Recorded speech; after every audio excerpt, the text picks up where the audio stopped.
যে যে পণ্যের প্রয়োজন আমরা দেশে যেমন উৎপাদন বৃদ্ধির পদক্ষেপ নিয়েছি, পাশাপাশি আমদানিও আমরা করে যাচ্ছি। সেটা যত টাকাই লাগুক আমরা কিন্তু খরচ করে যাচ্ছি।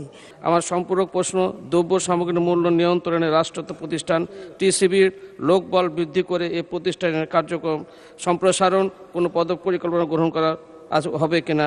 মাননীয় সদস্য ডাক্তার সামিজউদ্দিন আহমেদ শিমুল, আপনি একটি সম্পূরক প্রশ্ন করুন। ধন্যবাদ মাননীয় স্পিকার।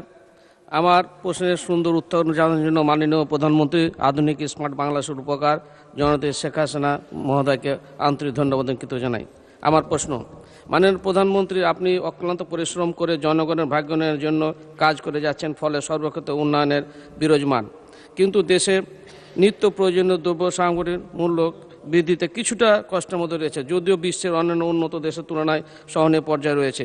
তাই আপনার নিকট আমার সম্পূরক প্রশ্ন, দ্রব্য সামগ্রীর মূল্য নিয়ন্ত্রণে রাষ্ট্রায়ত্ত প্রতিষ্ঠান টিসিবির লোকবল বৃদ্ধি করে এই প্রতিষ্ঠানের কার্যক্রম সম্প্রসারণ কোনো পরিকল্পনা গ্রহণ করা হবে কিনা। ধন্যবাদ মাননীয় স্পিকার। ধন্যবাদ মাননীয় সদস্য। মাননীয় প্রধানমন্ত্রী। মাননীয় স্পিকার, আমার মানে টিসিবিতে যে লোকবল আছে সেটা দিয়ে আমরা যেভাবে এখনই মানুষের সেবা করে যাচ্ছি সেটাই যথেষ্ট। আর সাধারণ মানুষের যাতে কষ্ট না হয় সেদিকে লক্ষ্য রেখেই আমরা কিন্তু ব্যবস্থা নিচ্ছি। হ্যাঁ, দ্রব্যমূল্য বৃদ্ধি পেয়েছে, যার প্রভাব আছে বিশেষ করে যারা সীমিত আয়ের তাদের জন্য কষ্ট হচ্ছে। তবে গ্রামে যারা নিজেরা উৎপাদন করতে পারেন বা যারা করছেন তাদের জন্য খুব একটা কষ্ট নেই, হাহাকারও নেই। তারপরেও আমাদের সবসময় প্রচেষ্টা যে দ্রব্যমূল্য যেন নিয়ন্ত্রণে থাকে, এবং তার জন্য যথাযথভাবে যে যে পণ্যের প্রয়োজন আমরা দেশে যেমন উৎপাদন বৃদ্ধির পদক্ষেপ নিয়েছি, পাশাপাশি আমদানিও আমরা করে যাচ্ছি। সেটা যত টাকাই লাগুক আমরা কিন্তু খরচ করে যাচ্ছি, যার জন্য যেটা আমাদের রিজার্ভেও চাপ পড়ছে। রিজার্ভে চাপ পড়লেও আসলে আমাদের মানুষের কল্যাণটাই হচ্ছে সব থেকে বড় কথা, সেদিক থেকে আমরা লক্ষ্য রাখছি।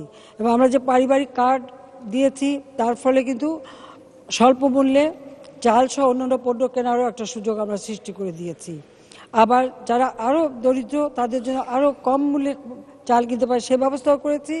আর যারা একেবারে হতদরিদ্র তাদের আমরা বিনামূল্যে তাদেরকে আমরা চাল দিচ্ছি।